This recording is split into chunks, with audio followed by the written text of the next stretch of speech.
Players in one of the ugliest Hollywood disputes in recent memory faced off in a New York City courtroom today with the first hearing in the It Ends With Us duel between stars Blake Lively and Justin Baldoni. Over the weekend, Baldoni launched a website of texts and emails that he says supports his defamation case, and her team is trying to pull the plug on it. Amber Cogliano is at the courthouse. Lawyers for both sides appeared in court today in Manhattan for a pretrial conference. Blake Lively is suing Justin Baldoni, accusing him of sexual harassment on the set of their hit movie, It Ends With Us. We're going to move as quickly as we possibly can and prove our innocence in a world where sometimes people judge you before they give you a chance. What does she have to fear if she's telling the truth? Buckle up, everyone, because this drama is unfolding faster than anyone expected. Blake Lively just completely lost it in court, and Megyn Kelly is on a relentless mission to expose every twisted lie Blake has ever spun. And trust me, the courtroom drama is more explosive than ever. Time and time again, Blake accuses Justin Baldoni of crossing a line, but when the full context comes out, it's an absolute nothing burger. Time and time again, she accuses him of doing something, which then when you hear the full context is an absolute nothing burger. So, why is she panicking? What is she really afraid of? Let's break it all down. Megyn Kelly has gone all in, pulling up jaw-dropping receipts from text messages to undeniable video proof. And guess what? TMZ just got their hands on that video, and you're not going to believe what's on it. In this leaked video, you can clearly see Blake Lively and Justin Baldoni acting as themselves, fully aware that this is all on camera. This is meant to create a dance scene, yet no such inappropriate moment is shown. Oh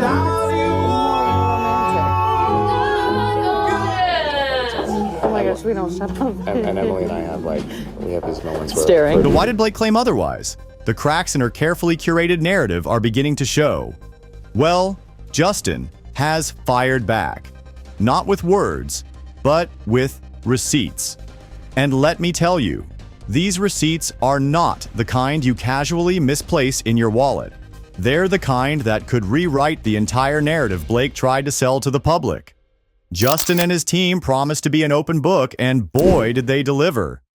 According to TMZ, Justin has released private communications with Blake, including a nearly 7-minute voice memo he sent her at 2 a.m. while working on their film. Hey, Blake. It is 2 in the morning. Hopefully this does not wake you up. Whew. Wow. There's so much I want to say to you, and I hope that we can FaceTime or see each other in person soon and get to talk more. But I'm just going to send you a few thoughts, and hopefully it's not going to be more than a few minutes. But I don't have the best track record. I don't think either one of us have the best track record for our voice memos. I want to start with an apology. Man, reading the second part of your message, my heart sank. And I'm really sorry. I for sure fell short. And you worked really hard on that. And the way you framed it and how that made you feel, I just want to say thank you for sharing that with me. That takes a lot of trust and vulnerability, and I feel really grateful that you feel safe enough to tell me that that's how you feel and share that with me. And I'm really sorry. I f***ed up. That is a fail on my part. One thing you should know about me is I will admit and apologize when I fail. I am far from perfect. I'm a very flawed man, as my wife will attest. And and I'm gonna f*** up. I'm gonna say the wrong thing. I'm gonna put my foot in my mouth. I'm gonna piss you off probably, but I will always apologize and find my way back to center. That is one thing I can assure you of. And I'm sorry I made you feel that way. That must have felt terrible. And I will for sure do better. That was not my best weekend, and I should have given it more time. And And damn right, you got great friends if that's how you felt and they knew that. And we should all have friends like that, aside from the fact that they're two of the most creative people on the planet. The three of you guys together is unbelievable. Talk about energy and just a force, all three of you. But I just wanted you to know that I didn't need that, because it's really good and it's gonna make the movie sing like you said, and I'm excited to go through the whole movie with you. I'm just excited to spend time with you. And this is where it gets wild. The memo isn't what you'd expect from someone accused of harassment. Instead, Justin is apologizing, groveling even, making it crystal clear he's terrified of upsetting Blake and Ryan Reynolds. At one point, he even jokes about her having a baby on her boob while listening to his rambling. Who records and saves something like this? Someone who's clearly trying to defend themselves against a PR onslaught. And that's not all. So why did Justin feel compelled to go this far? The spark that ignited this feud? Blake allegedly wanted full control over the film, not in a collaborative, let's work together kind of way. No, she allegedly tried to seize control, rewriting scenes, taking over the creative direction, and sidelining Justin in the process. And that did not sit well with him. According to sources close to the case, Justin claims Blake's allegations were a strategic move to shift the spotlight away from her own power plays. And now he's fighting back, hard. He's accused Blake of using her fame, and let's be honest, the weight of her husband Ryan Reynolds' celebrity to strong-arm him into submission. And just when you thought this couldn't get any messier, boom. Justin's defamation and extortion lawsuit against Blake Lively and Ryan Reynolds has taken a jaw-dropping turn. He's seeking a staggering $400 million in damages.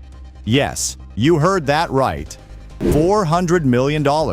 That's nearly 4 times the combined net worth of Blake and Ryan.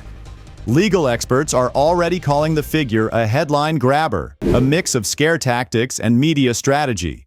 Entertainment lawyer Cameron Dowlett-Shahi even said, for Baldoni to win such a massive payout, he'd need to prove he was on the path to making $500 million before Lively and Reynolds allegedly derailed his career. A tall order, even for Hollywood. So where does that leave us? Justin's team says they're just getting started. More texts, more emails, and perhaps even more late-night voice memos could be on the way. If Blake thought she could control the narrative, she might have underestimated just how far Justin is willing to go to clear his name. And let's not forget Ryan Reynolds. His silence on the matter is deafening. Is he staying out of the fray, or is he quietly strategizing behind the scenes? Either way, this case is setting the stage for one of the biggest Hollywood legal battles in recent memory. So, let's ask the big question. Who's really telling the truth here? Is Blake Lively the victim she claims to be, or is this an orchestrated smear campaign gone wrong? And will Justin Baldoni's $400 million lawsuit shake up Hollywood's power dynamics? One thing's for sure, the court of public opinion is brutal, and right now it's not looking good for Blake. This battle is far from over, and you better believe we'll be here to break it all down for you. So hit that like button, subscribe, and turn on those notifications, because we're following every twist and turn in this Hollywood showdown. Let us know in the comments. Whose side are you on? Sound off below, and we'll see you in the next one.